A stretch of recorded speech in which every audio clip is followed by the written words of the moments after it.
En cette nouvelle année, si vous n'avez pas de bonne résolution, on en a trouvé une ici à 9h50 le matin, sauver des vies en apprenant les gestes des premiers secours. Et c'est Christian Denay, président de la Croix-Rouge du département de la Loire-Atlantique, qui est là pour nous les apprendre. Mais avant cela, je vous propose de comprendre les différentes actions de la Croix-Rouge. Salut, bienvenue dans l'univers Croix-Rouge. Et je vais vous montrer qu'ici, on ne s'ennuie pas. Allez, suivez-moi. Ici, c'est Floriane.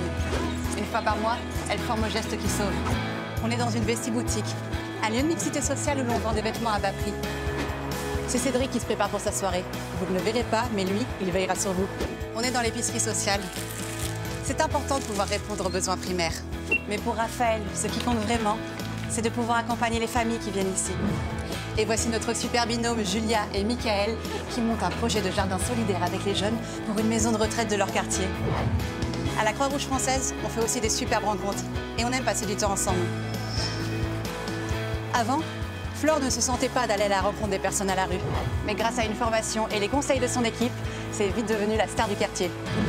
Cédric va retrouver ses coéquipiers, Malika, Raphaël et Camille, avec qui il va passer toute la soirée. Ça a l'air sympa, je vais aller filer un coup de main. Alors, vous venez? On n'attend plus que vous. Bénévole d'un jour, bénévole ponctuel, bénévole régulier, la Croix-Rouge française vous propose un engagement adapté à vos envies et à vos disponibilités. Rendez-vous dans l'unité locale la plus proche de chez vous. Christian Denay, président président de la Croix-Rouge du département de la Loire-Atlantique. Merci d'être avec nous. En dehors de prodiguer des formations pour apprendre les gestes de premier secours, quelles sont les autres actions de la Croix-Rouge ?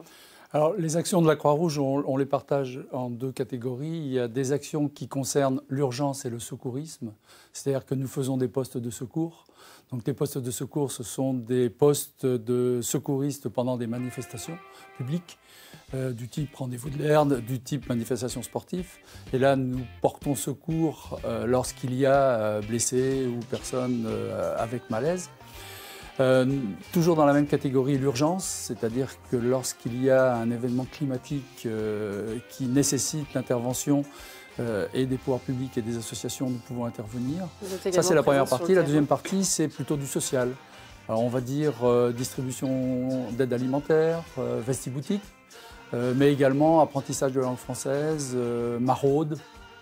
Et autres, je pourrais en citer beaucoup d'actions.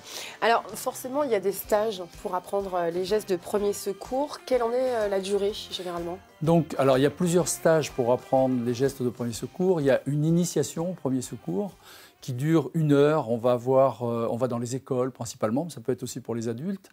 Ce stage d'initiation peut être complété par les gestes de premier secours envers les enfants et les nourrissons. Ça s'appelle IPSEN, ça dure une demi-journée.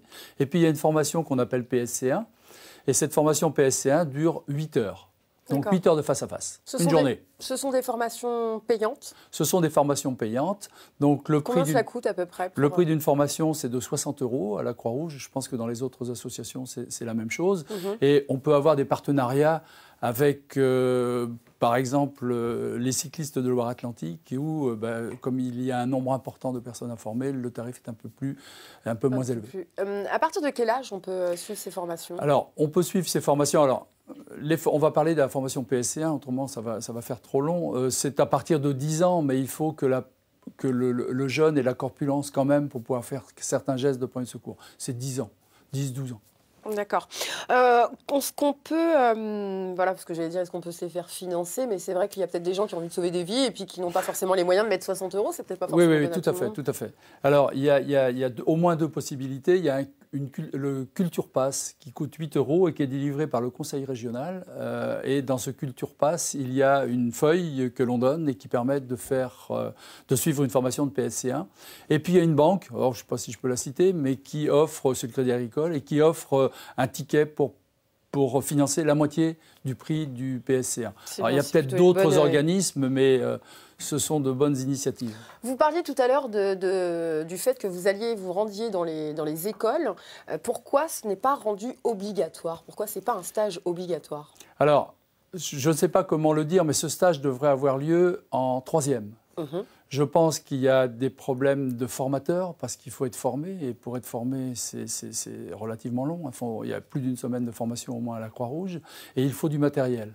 Mais donc je pense que ça va se faire. Par exemple, simplement de ce stage d'1 heure où on apprend les premiers gestes. Est-ce que ça ne devrait pas être imposé dans toutes les écoles? Alors, imposé, je ne sais pas, mais on va dans beaucoup d'écoles le faire. Que ce soit des écoles, oui, à la demande des écoles, en école primaire, mais également donc en collège. Donc on le fait pas mal, je pense que la Croix-Rouge le fait, les autres associations doivent le faire aussi. Donc lors de ces formations, on va apprendre les gestes de premier secours, mais quoi d'autre? Qu'est-ce que l'on peut apprendre? Alors, on va apprendre principalement les gestes de premier secours. Dans la formation PSC1, pendant 1 heure, on essaye de parler de l'initiation à la réduction des risques. Vous savez qu'il y a de plus en plus de risques, qu'ils soient climatiques, qu'ils soient malheureusement d'autres risques du type attentat. Donc on parle de cette initiation à la réduction des risques, comment se préparer. Simplement, on n'apprend pas grand-chose, on essaye de discuter sur comment est-ce qu'on peut se préparer, nous, citoyens, à ces risques-là. Christian Deney, vous n'êtes pas venu seul aujourd'hui sur le plateau.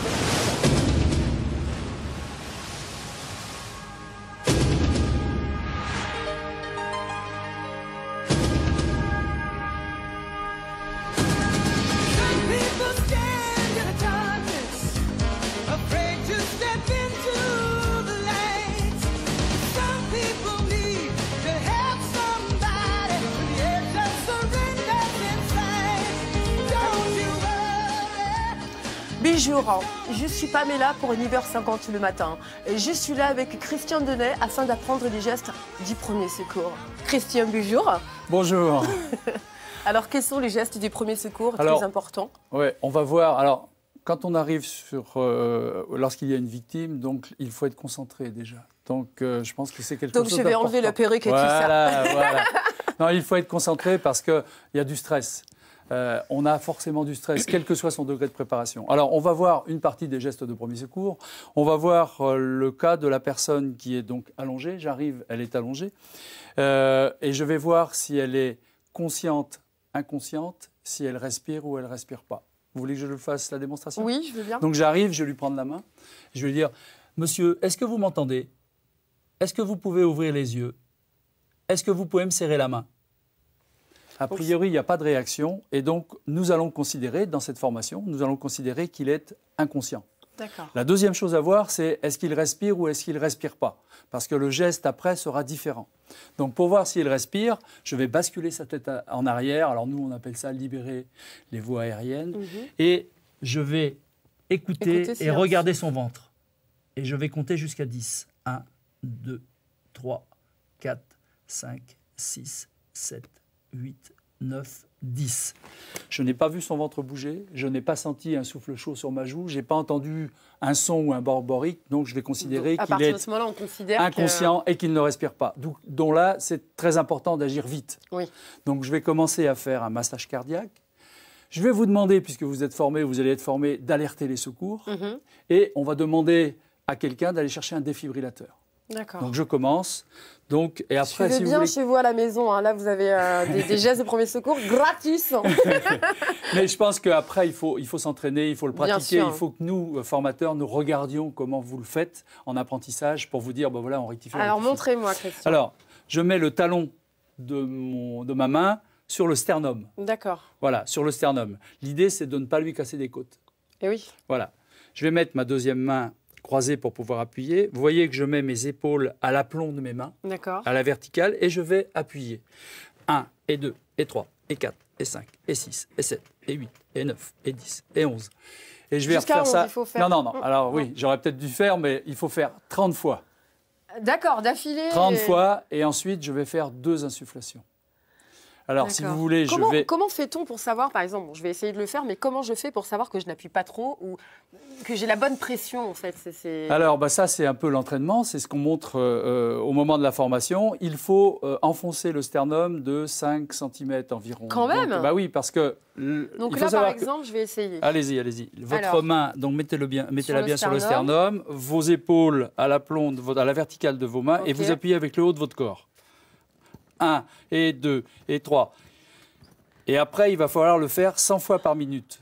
Donc, je vais vous donner le rythme. Je vais vous donner le rythme. Allez-y. Les gens vont mourir avec moi. Non. Allez-y. 1, et 2, et 3, et 4, et 5, et 6, et 7, et 8, et 9, et 10, et 11, et 12. Je vous laisse. Et vous allez jusqu'à 30. Et je vous laisse aller jusqu'à 30. D'accord. Et qu'est-ce qui se passe Parce que là, je vois que vous avez un défibrillateur. Alors, je vais finir. Donc, le massage cardiaque, c'est simplement pour faire circuler le sang dans le corps et entre autres dans la tête. D'accord. Hein, ça ne va pas faire beaucoup d'autres choses. Mais alors, quand on voit dans les films, ils sont là, 1, 2, 3. Alors, je vais vous faire les insufflations. Donc, insufflation, vous voyez, je mets la tête en arrière, je pince le nez, je vois le ventre se soulever 2 fois et je continue le massage cardiaque. D'accord. Tout à l'heure, je vous ai dit, il faut envoyer quelqu'un chercher un défibrillateur. Alors, vous allez peut-être me poser la question, où il y a des défibrillateurs J'espère qu'il y en a à FR3. Oui. Mais oui, il y a un défibrillateur. Il y en a dans les grandes surfaces, il y en a dans les gares. FR3, oui. Les FR3, c'était à l'époque. Je suis un ancien. Oui, mais on respecte. Donc, il y en a un petit peu partout. Donc, on envoie chercher un défibrillateur. Et dès que le défibrillateur arrive, on va le mettre en marche. Vous voulez que je fasse une démonstration? Rapidement, je veux bien. Donc, le défibrillateur est arrivé. Je vais le mettre en marche. Donc là, on le voit. Et il va me dire exactement ce qu'il faut faire. OK. Appliquez les électrodes sur la poitrine nue du patient. Branchez le câble. Donc, vous voyez, j'ai 2 électrodes. Sur les électrodes, il est noté où mettre l'électrode. Tout simplement. Tout simplement. Donc, je vais la mettre. Alors, je me dépêche, parce que pendant ce temps-là, le sang ne circule pas. La deuxième électrode... Branchez le câble. Voilà. Et je branche le câble. Et là, il va me dire quoi faire. Hop. Voilà, c'est branché. Analyse du rythme cardiaque. Ne touchez pas le patient. Écartez-vous. Non, restez là, mais il ne faut pas toucher le patient. Il ne faut pas le toucher parce qu'il y a une analyse qui est faite. Sur son rythme cardiaque. Voilà, tout à fait. Choc recommandé. Éloignez-vous. On est en formation. Ben oui. Choquez maintenant. Appuyez sur le bouton rouge clignotant. Donc là, le bouton rouge Voilà. Il me dit de choquer. Choc délivré.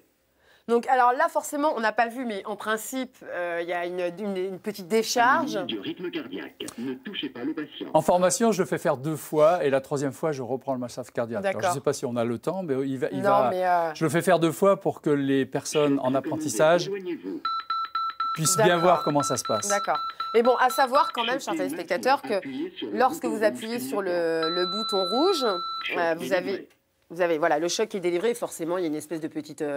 oui, mais il n'y a pas dans les films... oui, on les voit complètement. Donc c'est quoi? C'est de la fiction, en fait, c'est ça? Oui.